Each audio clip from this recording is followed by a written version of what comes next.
Bismillahirrahmanirrahim. Assalamualaikum warahmatullahi wabarakatuh. Perkenalkan, nama saya Renanda. Saya dari Prodi Akuntansi. Saya ingin mempresentasikan tugas UTS materi statistik bisnis. Berikut akan saya lampirkan materinya.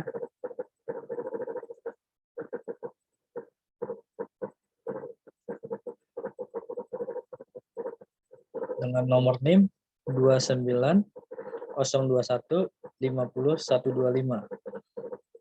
Dengan dosen pengampu Ibu Irvia Eriza, MPD. Berikut akan saya jelaskan tentang kualitas dan produktivitas.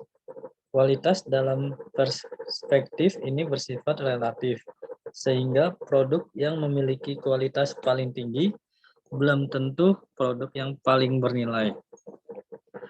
Akan tetapi, yang paling bernilai adalah barang atau jasa yang dibeli konsumen maupun pelayanan yang paling bermakna bagi pelanggan.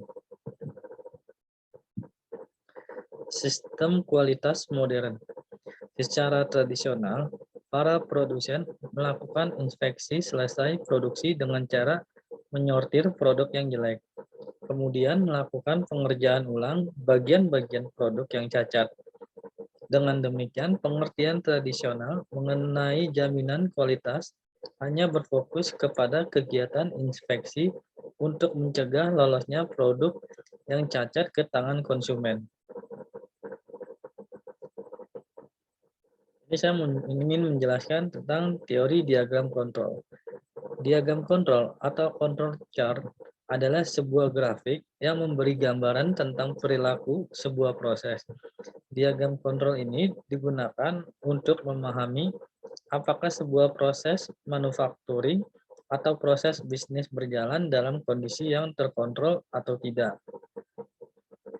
Sebuah proses yang cukup stabil tetapi berjalan di luar batas yang diharapkan harus diperbaiki untuk menemukan akar penyebabnya untuk mendapatkan hasil perbaikan yang fundamental. Sejarah diagram kontrol. Diagram kontrol diperkenalkan oleh Walter I. Sweetwater saat dia bekerja di Bell Labs atau sekarang lebih dikenal AT&T, Bell Laboratories, tahun 1920-an. Teknik perusahaan tersebut sedang berusaha meningkatkan ketahanan sistem transmisi telepon mereka. Karena peralatan penguat dan lainnya harus ditanam di bawah tanah, maka perlu ditemukan cara untuk mengurangi tingkat kesalahan dan perbaikan. Tahun 1920, para teknisi sudah menyadari pentingnya mengurangi variasi dalam proses manufacturing. Terlebih mereka juga menyadari bahwa proses penyetelan yang berulang-ulang sebagai reaksi dari ketidaksesuaian justru makin meningkatkan variasi dan menurunkan kualitas.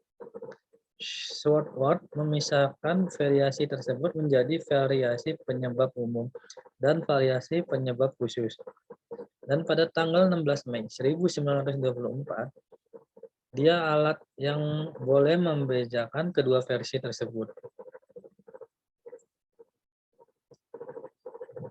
Bagian-bagian diagram kontrol. Diagram kontrol terdiri dari titik-titik yang mewakili sebuah nilai statistik atau rata-rata range proporsi dari sebuah karakteristik sampel yang diambil dari sebuah proses pada waktu yang berbeda atau data. Rata-rata dari nilai statistik di atas yang dihitung dari keseluruhan sampel, garis tengah yang digambar tepat di angka rata-rata nilai statistik tersebut. Standar error dari nilai statistik yang juga dihitung dari keseluruhan sampel. Batas kontrol atas dan bawah yang mengindikasikan batas di mana secara statistik sebuah proses bisa dikatakan menyimpang, yang secara umum besarnya 3 kali standar error dari garis tengah. Bisa juga ditambahkan beberapa fitur seperti batas peringatan atas dan bawah, yang besarnya 2 kali standar error dari garis tengah. Dibedakan menjadi beberapa zona. Apabila ada perbedaan yang ingin dilihat zona yang berbeda.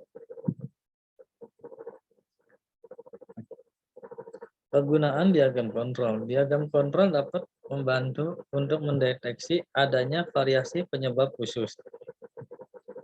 Jika sebuah proses secara statistik terkontrol, maka 99,73% data akan ada di antara batas kontrol.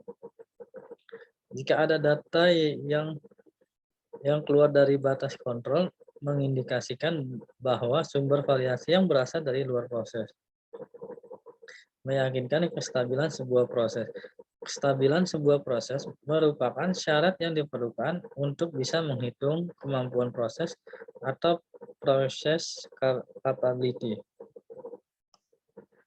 Mendeteksi perubahan proses dari waktu ke waktu. Jika titik di dalam diagram kontrol semakin bergeser ke atas atau ke bawah dari waktu ke waktu, mengindikasikan bahwa ada perubahan kecil tetapi terus-menerus di dalam proses. Perubahan ini sulit dilihat untuk jangka pendek, namun akan sedikit demi sedikit menurunkan tingkat quality produk.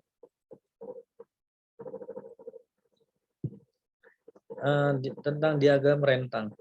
Diagram garis rentang terendah adalah diagram garis yang menunjukkan data terendah dari suatu interval di bilangan. Diagram garis adalah salah satu penyajian data dengan cara membuat koordinat titik-titik. Kemudian, titik-titik tersebut dihubungkan sehingga membentuk suatu garis. Ada beberapa cara dalam menyajikan suatu data, yaitu tabel frekuensi, diagram batang, diagram garis, diagram lingkaran, diagram gambar. Penjelasannya dengan langkah-langkah tersebut diketahui data berat badan anak berumur 1-5 tahun dalam kilogram antara anak perempuan dan anak laki-laki. Umur 1 tahun, anak perempuan 7-11,5, anak laki-laki 7,7-12. Umur 2 tahun, 9-14,8, anak laki-laki 9,7-15,3. Untuk usia 3 tahun 10,8 sampai 18,1. Anak laki-laki 11,3 sampai 18,3 kg. Di usia 4 tahun, anak perempuan 12,3 sampai 21,5 kg dan anak laki-laki 12,7 sampai 21,2 kg. Di umur 5 tahun 13,7 sampai 24,9 gram. Dan untuk anak laki-laki 14,1 sampai 24,9 kg. Untuk ditanyakan, buatlah diagram garis rentang terendah dari data berat badan. Jawabnya langkah pertama, kita diminta untuk membuat diagram garis rentang terendah. Sehingga dalam interval data yang disajikan, kita buat data berat badan anak adalah berat badan terendah, yaitu yang terendahnya di umur 1 tahun, anak perempuan 7 kilo, anak laki-laki 7,7. Untuk usia 2 tahun, anak perempuan 9, anak laki-laki 9,7 kilo. Untuk usia 3 tahun 10,8 kilo, anak laki-laki 11,3 kilo. Untuk umur 4 tahun 12,3 kilo, anak laki-laki 12,7. Untuk 5 tahun 13,7 kilo, anak laki-laki 14,1. Ini saya ingin menjelaskan tentang diagram batang. Diagram batang merupakan penyajian data dalam bentuk batang atau persegi panjang yang disertai dengan sumbu tegak dan sumbu datar. Diagram batang biasa digunakan untuk menggambarkan data cacahan. Terdapat dua jenis diagram batang, yaitu diagram batang tegak dan mendatar. Diagram batang tegak digambar secara tegak, persen 2 vertikal. Sedangkan diagram batang mendatar digambar secara mendatar, persen horizontal. Setiap batang mewakili kategori data tertentu. Tinggi atau panjang batang merupakan frekuensi dari setiap kategori data. Diagram batang mempermudah kita untuk memperbandingkan setiap kelompok atau kategori data, misalnya untuk menentukan data terbesar dan terkecil. Hal-hal yang perlu diperhatikan dalam menyajikan data dalam bentuk diagram batang adalah sebagai berikut. Sajikan data dalam bentuk tabel distribusi frekuensi sebelum digambarkan diagram batangnya. Lukis sumbu mendata dan sumbu tegak yang berpotongan di satu titik pangkal. Tentukan skala yang sesuai. Buat batang yang masing-masing jenis kategori dengan lebar yang sama. Jarak antara batang terdekat harus sama. Tinggi atau panjang tiap batang harus sebanding dengan nilai data atau frekuensinya. Semua batang harus digambarkan pada sumbu yang sama jika diagram batang tegak digambar pada sumbu horizontal. Jika diagram batang mendatang digambarkan pada sumbu vertikal. Cara mencari rata-rata diagram batang. Di bawah ini kami berikan beberapa contoh cara mencari nilai rata-rata diagram batang agar lebih mudah dalam memahaminya. Contoh soalnya mencari rata-rata diagram batang. Dari diagram di atas, kita bisa tahu banyaknya pengunjung wisata dalam 6 hari. Hitunglah nilai rata-rata pengunjung per hari dari diagram tersebut.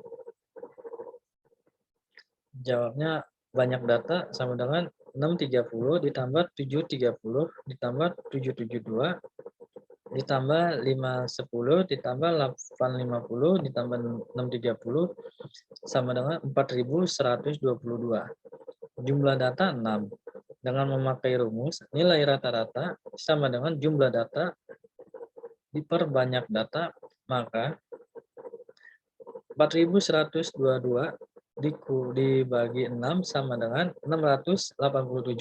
Jadi nilai rata-rata pengunjung pameran setiap harinya yaitu 687 orang. Nah, itulah penjelasan saya mengenai ujian UTS Statistik Bisnis. Bila ada perkataan atau tulisan yang kurang berkenan, mohon maaf. Terima kasih sebelumnya. Wassalamualaikum warahmatullahi wabarakatuh.